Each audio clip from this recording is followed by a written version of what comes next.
السلام عليكم. تحية طيبة لكل المستمعين وكل المستمعات، لكل المغاربة أينما كانوا. روح واحدة واليد في اليد على الصحراء المغربية.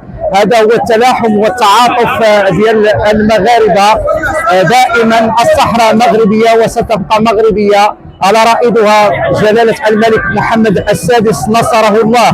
وهذا هو التضامن ديال الشعب المغربي اللي معروف به هنا، وبالخصوص ساكنة مدينة سيدي بنور التي عرفت كذلك هذا الاعتبار وعرفت هذه التلاحمات وهذه الاجتماعات، بالخصوص من السيارات الكبرى والسيارات الصغرى كذلك اللي كتسموهم الطاكسي، للاحتفالات للكبير وللصغير. دوما ودائما نحن اليد في اليد حتى ندفع بالعجلات الى الامام. هذا هو الملمح المجهود والملمح كذلك السياسي والثقافي المعروف به المغرب والمغاربه.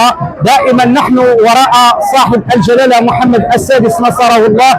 الصحراء صحراء مغربيه وكافحنا من اجلها، ونحيي كذلك اخواننا الصحراويون واخواننا في جميع المدن المغربيه الذين قاموا بهذا الاحتفال. وهذا احتفال دائما يعرف به كذلك وتعرف به كذلك المغرب والمغاربه ديالنا على التلاحم وعلى التدافؤ بيننا وعلى التضامن مع جميع الفئات السياسيه والثقافيه من اجل دفع العجلات بالامام. لان الحوار كان حوار مثلج، كان حوار مقنع. كل الدول اعترفت كذلك بان الصحراء مغربيه، وما زلنا نحن نطالب بالسلم والسلام حتى تمر الامور في امن وامان ان شاء الله.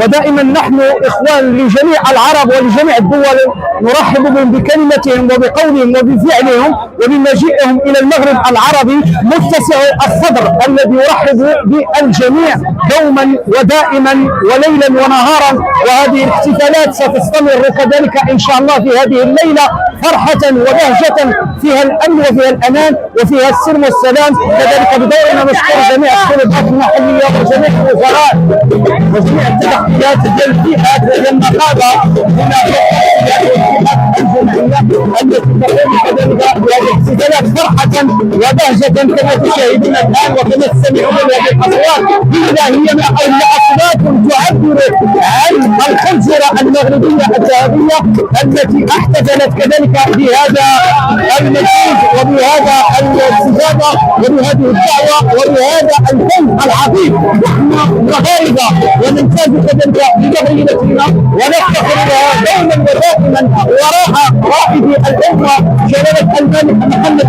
السادس نصره الله. والى كل الامور الفعاله التي عملت جدا واصلا ليلا ونهارا من اجل السلم والسلام، نحافظ كذلك على قول الامم المتحده حتى اعطت كلمتها في هذا الموضوع الصار الباهج الذي يدهش قلوب جميع المغاربه وجميع العرب وجميع الدول الاوروبيه والعربيه التي اعترفت بان الصحراء مغربيه وستبقى مغربيه دوما، وشعارنا هو الله الوطن الملك.